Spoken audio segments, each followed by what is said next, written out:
दोस्तों, महाभारत केवल एक युद्ध की कहानी नहीं है, बल्कि यह रिश्तों, कर्तव्यों और कर्मों के परिणामों की भी गाथा है। इसमें कई ऐसे पात्र हैं जिनका जीवन हमें गहरे सबक देता है। आज हम बात करेंगे हस्तिनापुर के राजा धृतराष्ट्र की। वो राजा जो जन्म से ही अंधे थे, लेकिन जिनके निर्णयों और कमजोरी ने पूरे महाभारत के युद्ध की नींव रखी। हम जानेंगे कि धृतराष्ट्र अंधे क्यों पैदा हुए, उनकी पत्नी गांधारी ने अपने जीवन को क्यों अंधकारमय बना दिया, और अंत में उनके परिवार का दुखद अंत क्यों हुआ। धृतराष्ट्र का जन्म और अंधापन। 350 शब्द। धृतराष्ट्र का जन्म कुरुवंश में हुआ। वे वेद व्यास और अंबिका के पुत्र थे। कहानी के अनुसार जब व्यास आर्षि ने अंबिका को गर्भधारण के लिए दर्शन दिए, तो अंबिका ने व्यास का तेज देखकर अपनी आंखें बंद कर लीं। परिणाम स्वरूप उनका पुत्र धृतराष्ट्र जन्म से ही अंधा हुआ। यही अंधापन उनके पूरे जीवन की सबसे बड़ी कमजोरी बन गया। एक ओर वे एक योग्य योद्धा और शक्तिशाली पुरुष थे, लेकिन उनकी आंखों का अंधापन उन्हें राजगद्दी के लिए अयोग्य घोषित कर गया। फिर भी भाग्य ने उन्हें हस्तिनापुर का राजा बनाया, लेकिन उनका शासन स्वयं के निर्णयों से अधिक दूसरों के प्रभाव में चलता रहा।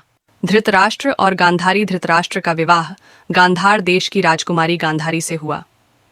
गांधारी अत्यंत धार्मिक और सती नारी थीं। जब उन्हें पता चला कि उनका पति अंधा है, तो उन्होंने स्वयं भी अपनी आंखों पर पट्टी बांध ली और जीवन भर अंधत्व का पालन किया। यह त्याग और समर्पण का अद्भुत उदाहरण था। लेकिन गांधारी का यह अंधत्व उनके पुत्रों और परिवार के लिए भी एक प्रकार की नियति बन गया। कहा जाता है कि गांधारी ने व्यास से वरदान मांगा था कि उन्हें 100 पुत्र हों। परिणाम स्वरूप उन्हें 100 पुत्र और 1 पुत्री हुई।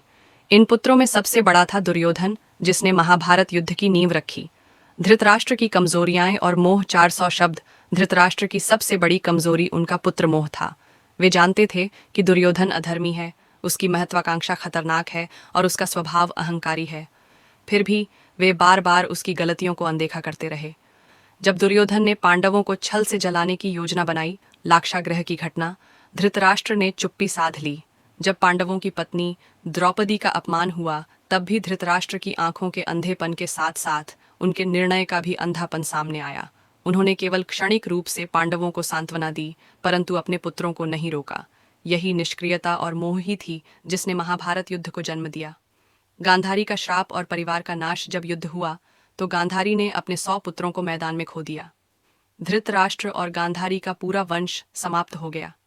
युद्ध समाप्त होने के बाद गांधारी ने श्री कृष्ण को श्राप दिया, जैसे मेरा वंश नष्ट हुआ, वैसे ही तुम्हारा यदुवंश भी नष्ट होगा। धृतराष्ट्र अपने पुत्रों के मारे जाने से टूट चुके थे। उन्होंने युद्ध के बाद युधिष्ठिर से कहा, तुम्हारे कारण मेरे पुत्र मरे हैं, लेकिन यह उनके अपने ही गलत निर्णयों और मोह का परिणाम था।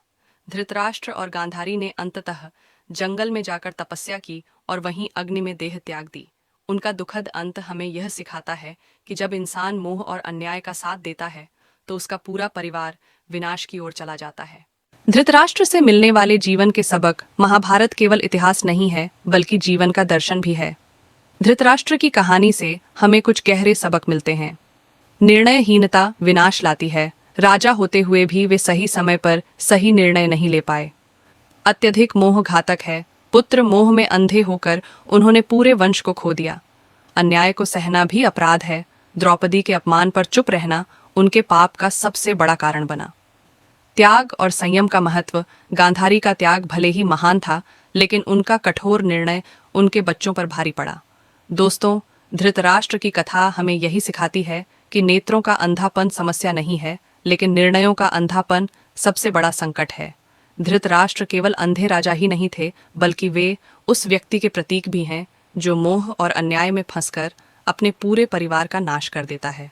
महाभारत हमें यही चेतावनी देता है कि धर्म के मार्ग से भटकने पर कितना बड़ा मूल्य चुकाना पड़ता है।